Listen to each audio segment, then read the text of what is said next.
Shalom jemaat terkasih, kita berjumpa kembali dalam Rema, Renungan Masa Advent. Renungan ini disadur dari Renungan Natal dari Christianity Today, Masa untuk Takjub. Selamat mendengarkan, Tuhan Yesus memberkati.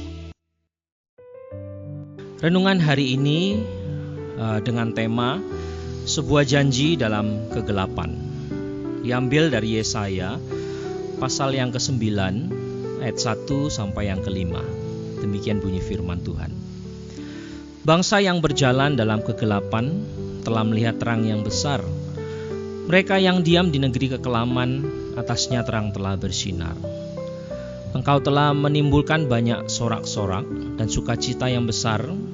Mereka telah bersukacita di hadapanmu, seperti sukacita di waktu panen, seperti orang bersorak-sorak di waktu membagi-bagi jarahan.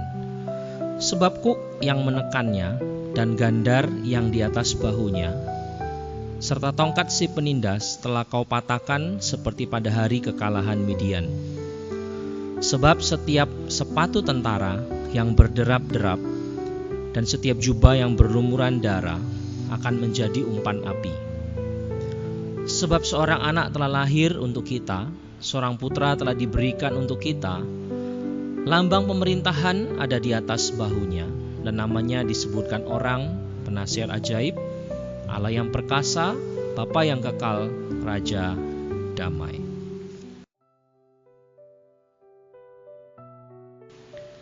Bapak Ibu Saudara sekalian, putri saya takut akan kegelapan.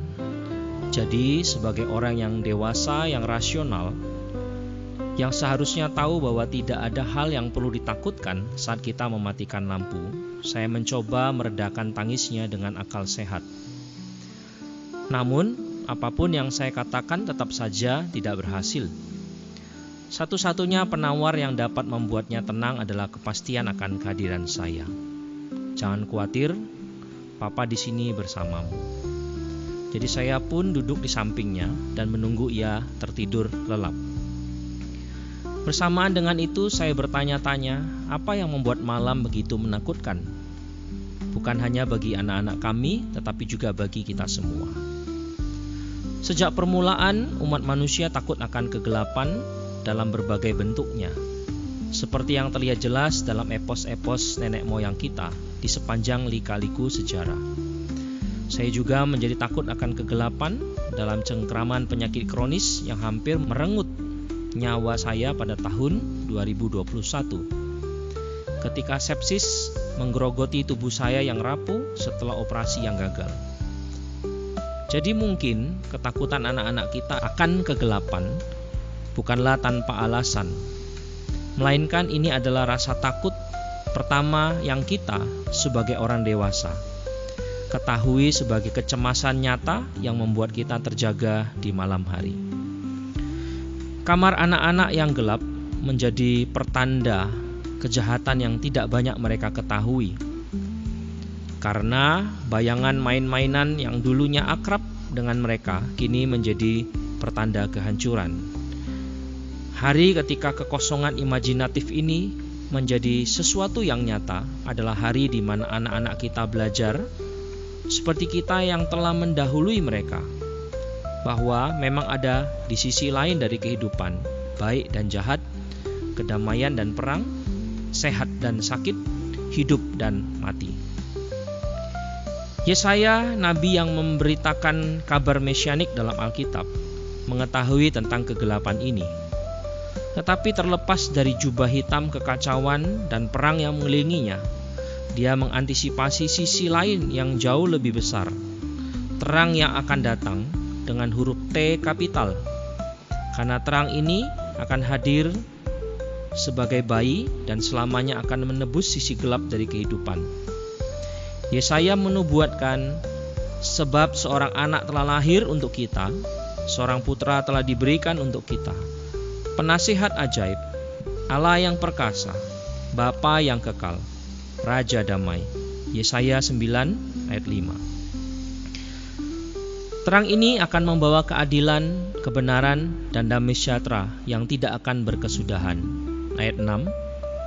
Yesaya mendesak umat Allah untuk menguatkan hati mereka. Saya hampir dapat mendengar Yesaya sekarang berbicara ke dalam kegelapan saya sendiri dan dampak yang akan ditimbulkan oleh kegelapan itu. Hai jiwa yang terkasih, bertahanlah. Pengharapan untuk penderitaanmu dan terang bagi kegelapanmu ada di sini. Mesias akan datang dan ia akan memerintah untuk selama-lamanya. Terang disebutkan dalam Alkitab lebih dari 250 kali. Dan setiap kali dalam rujukan itu, simbolismenya jelas. Terang melambangkan kehadiran Allah, Kristus, dan kekudusan. Timothy Keller dalam khotbah Advent tahun 2013 menyebut, nubuat Yesaya tentang Kristus sebagai terang yang tak terduga dan paling utama. Kristus adalah terang yang datang untuk mengalahkan kegelapan dunia. Nasihat Keller. Dengan demikian, Natal adalah kelahiran dari terang, obat mujarab yang luar biasa untuk semua yang mengganggu manusia dalam bayang-bayang. Inilah sebabnya mengapa masa Advent menimbulkan antisipasi yang besar dan merupakan waktu yang dinanti-nantikan oleh banyak orang. Namun, ada penyertaan dalam nubuatan Yesaya yang berlaku bagi kita sepanjang tahun, dalam kegelapan atau penderitaan apapun yang kita hadapi.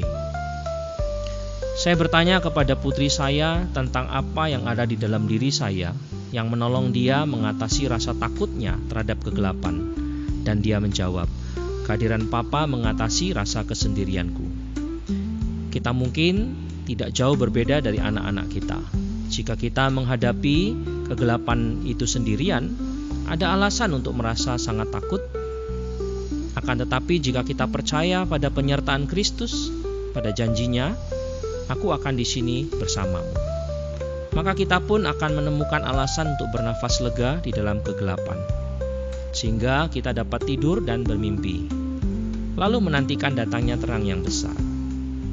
Saat sendirian di ranjang rumah sakit, saya belajar kebenaran yang sulit dan indah ini secara langsung.